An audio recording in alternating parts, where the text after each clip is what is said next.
దర్బార్ మహల్‌లో మేమందరం ఒక 20, 15, 20 మంది కూర్చున్నాం. ప్రజావేదిక కూల్చిన రోజు నాకు బాగా జ్ఞాపకం. ఎన్నికలై నెల రోజుల లోపే అనుకుంటాను.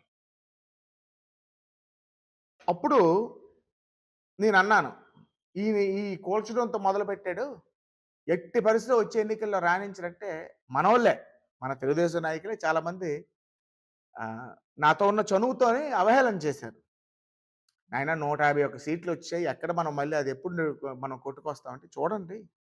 ఇటువంటి మనస్తత్వం, ఇటువంటి రాజశేఖర రెడ్డి కొడుకునేసారు ఈయనకి ఓటు. రాజశేఖర రెడ్డి గారు ఎన్ని డ్రాబ్యాక్స్ ఆయనకున్నా లేకపోయినా ఇలాంటి విధ్వంసకర బుద్ధి ఆయనకెప్పుడూ లేదు.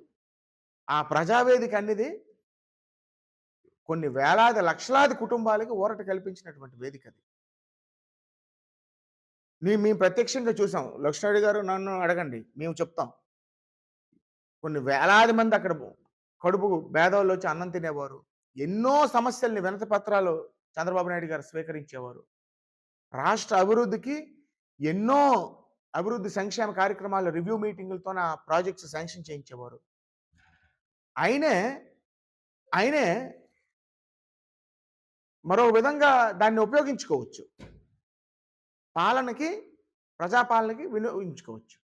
ఆయన మెయిన్ అభియోగం ఏంటి? అది అక్రమ కట్టడం అని.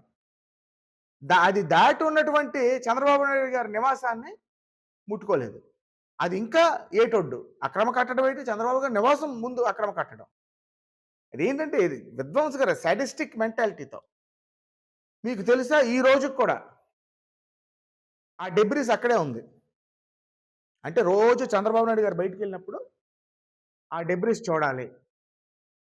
అది అంటే ఇటువంటి మనస్తత్వం, ఇటువంటి పోకడ ప్రజా జీవితంలో మంచిది కాదు.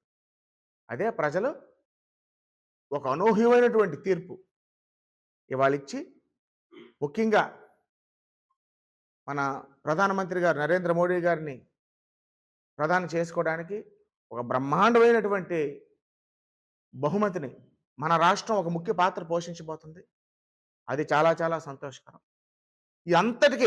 ఈ వైభవం అంతటికి చంద్రబాబు నాయుడు ముఖ్యమంత్రి అవ్వడానికి, నరేంద్ర మోడీ గారు ప్రధానమంత్రి అవ్వడానికి, ఈ రాష్ట్రంలోని జగన్మోహన్ రెడ్డిని మన వైఎస్ఆర్ కాంగ్రెస్ పార్టీని అథాపతలంకి తొక్కియడానికి ముఖ్యమైనటువంటి కారణం పవన్ కళ్యాణ్ గారు. For more videos like this, subscribe Big TV channel.